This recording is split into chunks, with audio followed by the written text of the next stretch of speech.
यारी धनी धरे के बगाड़ी हो, घर से निकले के बा होते सजियारी हो, घर से निकले के बा होते सजियारी हो। यारी धनी धरे के बगाड़ी हो, घर से निकले के बा होते सजियारी हो। जाता नी कमाएला आसाम राजा जी, रउआ जाता नी कमाएला आसाम राजा जी।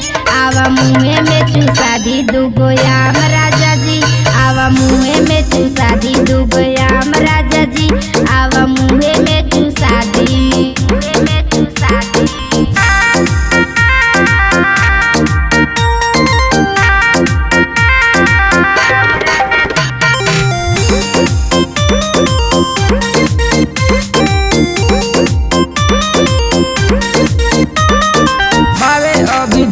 धनी धनी नमकीन हो, काहे तू खोल तड़ू सड़िया के पीन हो,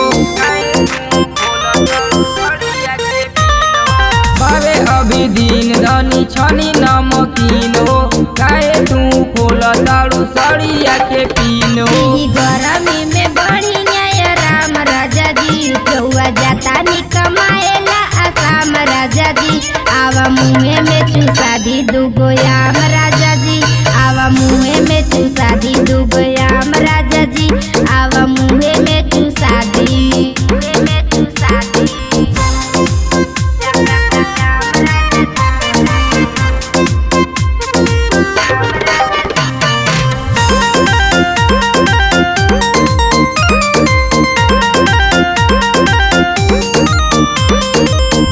तनी धनी तोहर का बाटे इरादा हो, तनी सा चूसादा हम चूसब नहीं ज्यादा हो,